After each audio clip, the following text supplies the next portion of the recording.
Chaque année, de nombreux patients décèdent faute de ne pouvoir recourir à une transplantation d'organes vitaux. Les dons d'organes restent en effet bien en deçà de la demande. Mais voici un outil, l'imprimante 3D, qui pourrait bien redonner espoir. Imprimé en 3 dimensions, un rein, un cœur ou un foie, l'idée semble relever de la science-fiction, et pourtant ce procédé permet de produire des tissus, des muscles et des poumons à partir d'impressions d'une fine pâte contenant des cellules humaines. C'est à San Diego, en Californie, que cette technique, aussi prometteuse pour les transplantations que pour les tests de nouveaux médicaments, a été mise au point par une équipe de chercheurs. Leur start-up, baptisée Organovo, dispose de l'une des premières bio-imprimantes au monde.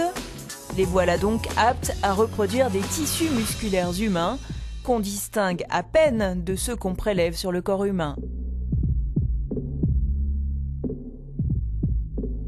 En fait, elle imprime du matériel grâce à ses 2 têtes. On a d'un côté les cellules et de l'autre du gel. On a une précision de 20 microns. Ainsi, vous imprimez des cellules. Elles se joignent alors en 3 dimensions pour créer un morceau de tissu.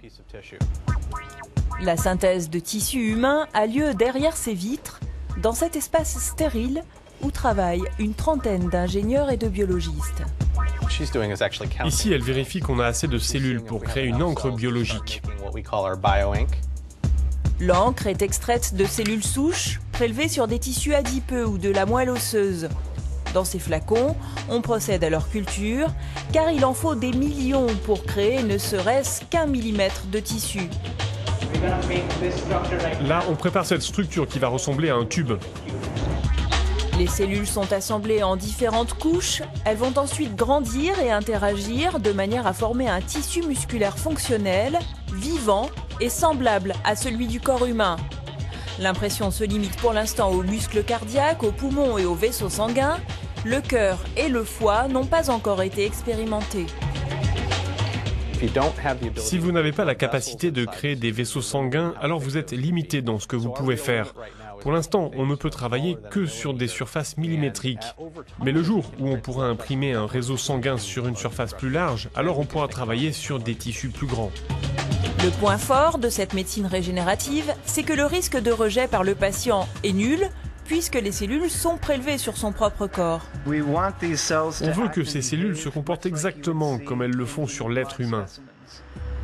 Cette technologie ambitionne, à terme, de répondre à la pénurie d'organes vitaux. C'est très difficile de dire combien de temps cela prendra. Évidemment, il y a encore d'énormes recherches à faire, mais aussi des expérimentations et des études cliniques. Et tout cela prendra du temps. Cette technologie intéresse vivement l'industrie pharmaceutique. De nombreux tests de nouveaux médicaments effectués sur les animaux ne produisent pas du tout les mêmes effets une fois testés sur les cobayes humains. Les animaux diffèrent en effet du tissu humain.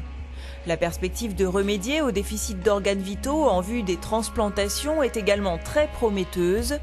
Reste à la start-up de pouvoir aboutir à la synthèse d'organes complets en vue de greffes.